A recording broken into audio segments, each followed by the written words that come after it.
So Oliveira versus Ferguson. People were asking for me to do a short breakdown. I'm gonna try my best to keep it short, okay? So let's get to our side mount. Oliveira, body lock, boom, takes him down. He's Ferguson, I'm Oliveira, I'm over here, right? Now, what you'll see him do is he'll reach here, okay? And he wants to get like a crossface. When a guy gets side mount on you, this arm is super crucial, okay? And this arm can get like a crossface, so I can get here and put shoulder pressure. I can use it to control this elbow. So for example, I am in a Kesa position. And if you notice, those two scenarios is stopping him from turning towards me. Because for him to get to a guard, he needs to turn towards me and try to get this leg in, yeah? So all I'm doing with this arm is to try to prevent that from happening, whether I have a crossface or I have this, okay? Now what ended up happening was, Oliveira was here, he was kind of far because Ferguson was framing, okay? Just like this, okay? Now, it's not gonna allow me to come up, so what he did was he went over like this because I bet, you know, this is his preference because of the guillotines and the anacondas that he's good at. He started dropping his left hip and he started going here, okay? So this position here, anytime you're kind of like being cradled, where it's like here and putting these two together, it's hard for you to get your knee to get to a guard. Notice what Janice did right there. For him to get to a guard, his head has to go away for this leg to come in. If I keep his head close to his knee already like this, or if I stop him just for example, here, put your knee in, like it's gonna stop. He needs some space there. And so Oliveira, having this grip, Ferguson tried to turn into him, right? Let's turn around here real quick. So here, down, try to turn in. He can turn in now, but he can't complete the guard, right? So you'll see his knee come in here. Oliveira, noticing this, he wants to stop that from happening. He started grabbing this, okay? Because he doesn't want the bottom leg to come in, all right? So what Ferguson ended up doing was, okay, I can't bring my bottom leg in, I'm gonna bring my top leg in. And he's trying to stop him this way. That allowed Oliveira to step over and try to mount. Now, for me, usually if I'm gonna mount with this type of position, I would go to a kind of like a dope mount scenario. I like putting my knee down here because it stops his bottom leg from coming through as I transition, right? I'll come to here, I can get a crossface here, I can use my head as crossface. Either way, I'm gonna open up the space on his on that left side. My knee goes over and I mount. That whole time as I transition to mount there, this knee can't go in.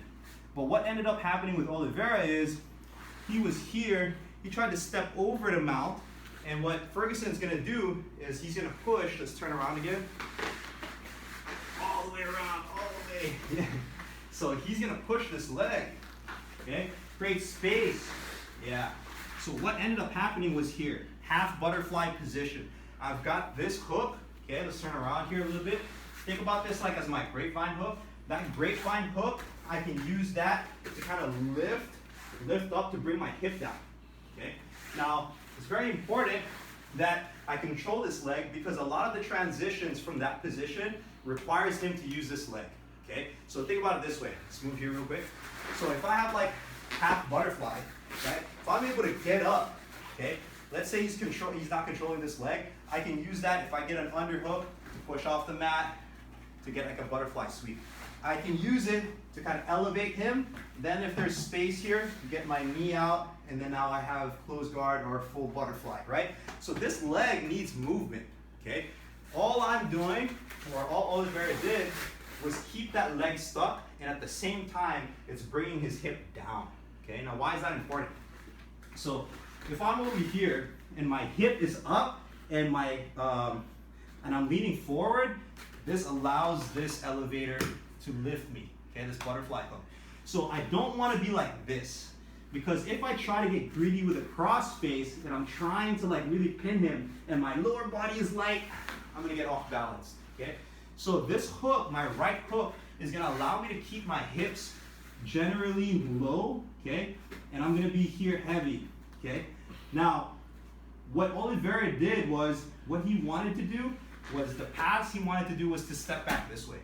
So he wanted the cross face here so that as he stepped back, Ferguson would not be able to turn. There's so many different ways to pass here, but what he chose to do was from this underhook position, okay, instead of being able to just do this and possibly get to like a dope mount position or smash pass, what he did was he went over to throw an elbow, boom, and then used that to get the cross face, okay? As he got the cross face, he still had this hook and he still had his hip down. Started going here, now he decided to step off, okay? Now, if I just kick this and I step off, he might catch it with his left, exactly, okay? So I need to clear that leg as I step off. So as he has this butterfly hook, I'm gonna go here and I'm gonna go right to here, okay? So as I'm stepping off, boom, I'm going here and I pass, okay?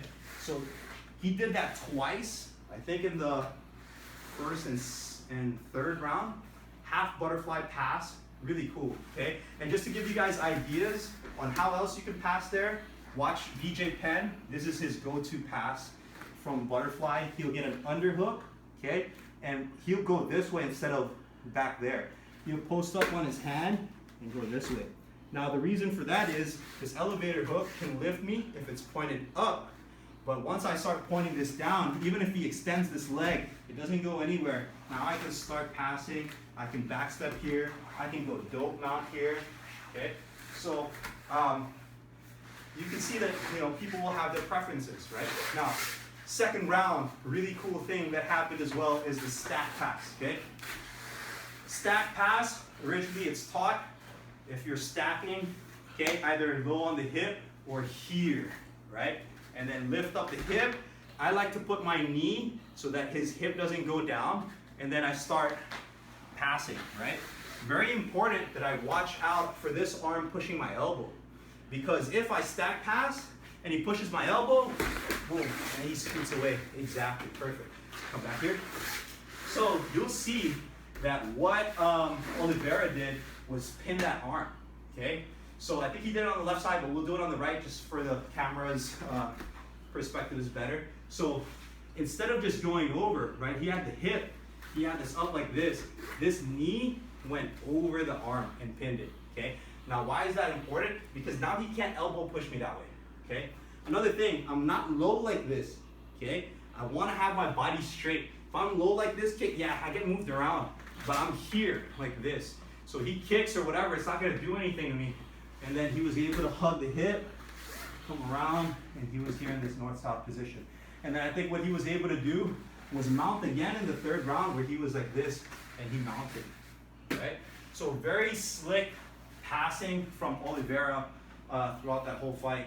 And was there, oh, one thing, once he mounted, two attacks that he did, there was an arm bar and then there was a triangle, okay?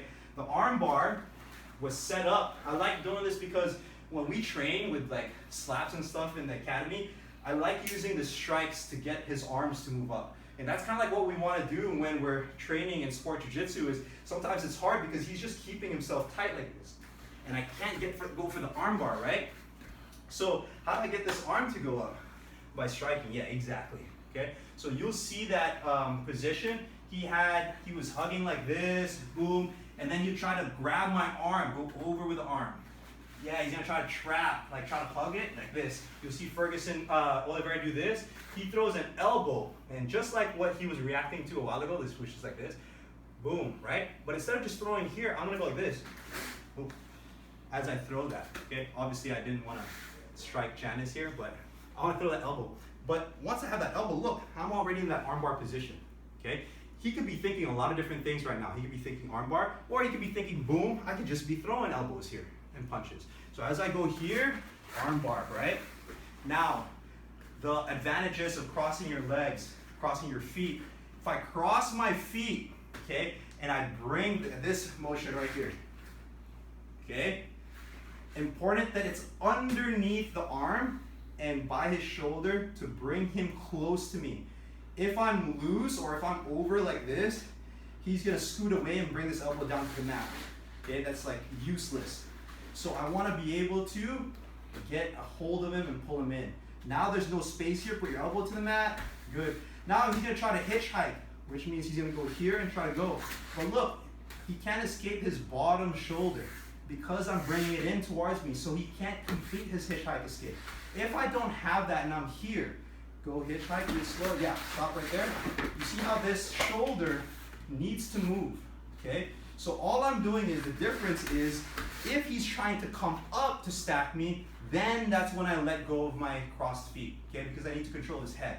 So if he comes up, I go here, look, I unlock, and I control his head. If I do this, I don't have that control as much, but I do have control of his rotation, and I do stay stuck with him if I do this, okay? So what you see, because he's trying to do a hitchhike, his elbow is bending this way, okay? So in the beginning, as I'm doing for the armbar, it looks tight, but it's not completely tight just yet. What Ferguson tried to do was lift this shoulder a little bit, like turn towards your right, Janice, towards your right, yeah, lift that shoulder, yeah. That's gonna give him a little bit of more slack, but the bend is this way. So what Oliveira did was take it here to the left and then right underneath. Now this is super tight. You can see from the picture, like it was gross. Like for sure there's damage there, and that's what ended up with the armbar.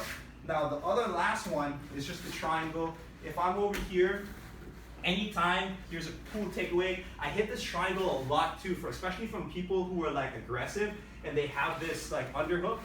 Anytime they have this, it's kind of like the arm inside your triangle, okay? All I need to do now is get this leg over. But he helps me do that when he gets up on his elbow. Stop there real quick. All I need to do now is get this leg over. But if I lean my weight on my left leg, I can't do it, right? I need to be able to hang.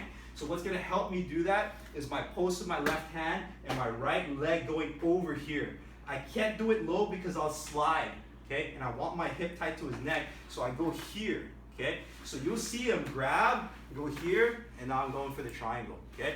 So as you come up slowly, go ahead, come up, boom. And then the triangle is here, okay? So you can use that similar to closed guard, okay? And then let's say I do like a hip bump, okay? Boom, hip bump, he posts. Same scenario. But again, I need my leg to come up, or else I'm gonna slide as I do this. What people usually do is this, and then they slide down, okay? What you wanna do is you wanna hang. Look. And then I go boom. Little triangle, okay? So these are a couple of the things that you can take away from that fight. Another thing, sorry, I forgot. How many minutes are we in? 12. Oh, okay, last one. We talked about how important this arm is, right? And controlling me from side mount. Did we talk about this? Okay, I'm gonna talk about it anyway. So this arm, okay, is gonna control me cross face or lift my arm like what we were talking about. So what I need to do, instead of framing here, if he's low on my hip, I need to do this. Okay, strike with this one, strike with your right. Okay, if he really wants to strike me, he needs to posture up. If he postures up, that gives me space, right? So if I want to escape, okay, I'm here, I do this, I also do this. Okay, and I keep him low on my hip. If he's high and I do this, it won't help me. Okay, low on the hip, okay, and I start getting to my side. Put your weight a little bit. Yeah, I can bridge, come out, or get up here. Okay, put your weight. Okay, go Kessa. Yeah, usually that's what people are gonna do. So what happens is, if I'm already here and he's leaning back too much, I can take him back this way. Or I go here, I get up on my knee. Okay, I can take him down or get back to guard. And the only combination that I'd like to add to that, because somebody asked, is if I go here and he takes this arm to the other side, I can't get up there anymore, right? So you have to combine it. Again, the very important detail here is to keep him low by your hip, okay? If he's high, I will not be able to get up either way, okay? So here, he starts going this way, there's your combination, okay? So as I stiff arm here, try to face me. If you can't face me, I just scoot my hip back now, okay? The reason why I wanted to discuss that is because that was an opportunity I think that Ferguson could have done, was control this arm rather than just framing. But yeah, those are some of the cool takeaways from the fight. Hope you guys enjoyed it. Let me know what you think below, or if there's anything else you'd like me to break down, comment, like, subscribe, you know what to do. BJJ Simplified.